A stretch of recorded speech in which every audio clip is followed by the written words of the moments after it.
नमस्कार। Super India news TV में आपका स्वागत है। मैं हूं राजेश आर्य। आइए देखते हैं आज का विशेष समाचार।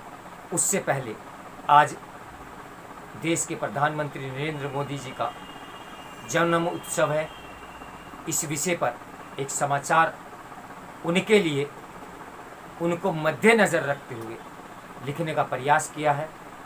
एक भारत श्रेष्ठ भारत के शिल्पकार, सबका साथ, सबका विकास, सबका विश्वास और सबका प्रयास को लेकर प्रधानमंत्री मोदी का आह्वान भारत के उत्थान का मूल मंत्र बन चुका है। ऐसा नहीं है कि आज उनका जन्म दिवस है तो उनकी मैं बड़ाई कर रहा हूँ। मैं केवल समाचार के माध्यम से जो हकीकत है उसको रूबरू कर रहा हूँ। गुजरात के एक छोटे से शहर वडनगर में जन्मे नरेंद्र मोदी जी ने 135 करोड़ भारतीयों के प्रधान सेवक बनने की एक लंबी एवं प्रेरक यात्रा तय की है। इस यात्रा में जीवन के पग पग पर मिली चुनौतियों और संघर्षों को उन्होंने अवसर मानकर एक नए भारत का शिल्प गढ़ा है। विगत 20 वर्षों से देश दुनिया उनकी वैचारिक कार्यशैली, विजन और मिशन के साक्षी रहे हैं। गुजरात के मुख्यमंत्री के रूप में उन्होंने विकास और सुशासन का जो मॉडल प्रस्तुत किया, भारत दशकों से उसकी प्रतीक्षा में था। लंबे समय से सांप्रदायिकता और तुष्टीकरण की नीति से आहत मानवता की सर्वस्पर्शी एवं सर्वसमावेशी नेतृत्व की अभिलाषा थी। शोषित और उपेक्षित जनता को एक स्वर की चाह थी। राष्ट्र को विभाजनकारी शक्तियों के कुत्सित प्रयासों से मुक्त होकर एक राष्ट्र, एक भारत, श्रेष्ठ भारत के रूप में पुनः देखने की प्यास थी।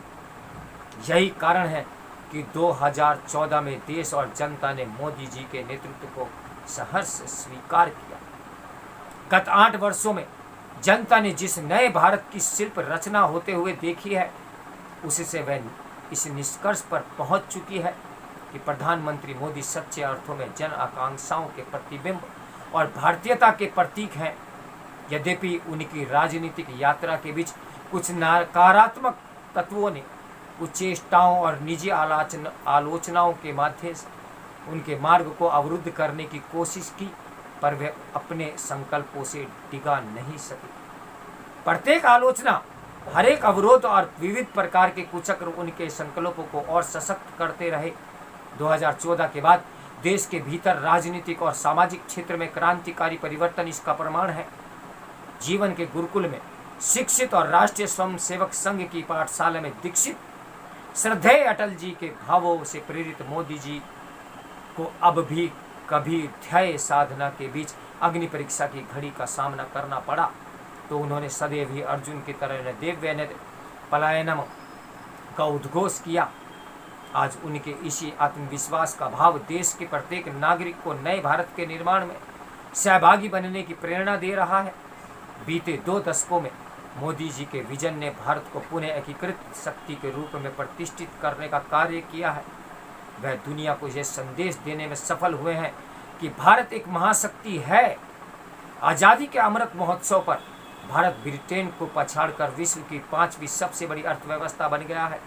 अर्थव्यवस्था को गति देने में उनकी निर्णायक नीतियों की महती भूमिका रही। यूनेस्को ने कुंभ को मानवता का अमृत सांस्कृतिक धरोहर के रूप में स्वीकार किया। श्री काशी विश्वनाथ धाम की पौराणिकता के साथ दिव्यता और भव्यता आज दुनिया के समक्ष है।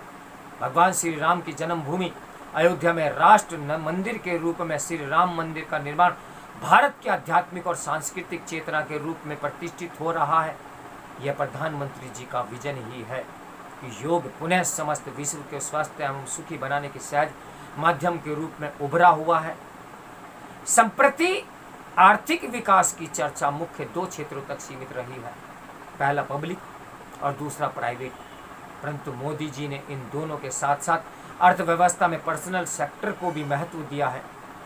इसका आशय सबके लिए आवास, हर घर को बिजली, हर हाथ को काम, सबके लिए शिक्षा, सभी को स्वास्थ्य सुविधा और सर्वत्र स्वच्छता से है। आज हर भारतवासी प्रधानमंत्री के इन संकल्पों के साथ जुड़कर समझता है स्फूर्त भाव से अपनी भूमिका निभा रहा है। सबका साथ, सबका विकास, सबका विश्वास और सबका प्रयास आज भारत के उत्थान का मूल मंत्र बन चुका है। प्रधानमंत्री जनधन योजना वित्तीय समावेशन की उत्कृष्ट प्रतीक बनी है। इसने हाशिए के तबकों को वित्तीय मुख्य धारा में ला दिया है। उज्ज्वला योजना के ने माताओं बहनों को कार्बन जनित समस्याओं से मुक्ति दिलाकर उनमें आत्मविश्वास का भाव भरा है। Beti Bachao Beti Padhao, make in India, digital India, startup India, stand up India, Sagarmala परियोजना नए भारत के निर्माण में मील का पत्थर साबित हो रही है। प्रधानमंत्री ने जैम, जनधन, आधार और मोबाइल की त्रिवेणी के माध्यम से भ्रष्टाचार पर प्रहार कर योजनाओं में रिसाव रोककर पूरा लाभ लाभार्थी तक पहुंचाया है। उनके नेतृत्व में भारत एक सामाजिक आर्थिक क्रांति होते दिख रहा है। वृद्ध हो या निराश्रित महिला अथवा दिव्यांगजन, सभी को सामाजिक सुरक्षा सुनिश्चित हुई। उत्तर प्रदेश की बात करें तो 5.5 वर्षों में प्रधानमंत्री आवास योजना के तहत 45 लाख लोगों को अपने घर का सपना साकार हुआ है।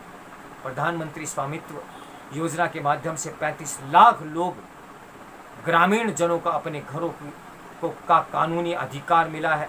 2,57,00,000 किसानों को सम्मान निधि मिल रही है। ऐसे अनगिनत कार्य हैं जो प्रधानमंत्री के मार्गदर्शन में डबल इंजन सरकार द्वारा संपन्न हुए हैं, जिसने उत्तर प्रदेश को नई ऊंचाइयां प्रदान कर उनकी छवि भी बदल दी है। प्रधानमंत्री ने देश हित में बड़े बड़े निर्णय लिए, लेकिन यदि उन्हें यह आभास हुआ कि उनका सही मर्म लोग समझ नहीं पाए तो ऐसे निर्णय पलटने में उन्होंने संकोच भी नहीं किया।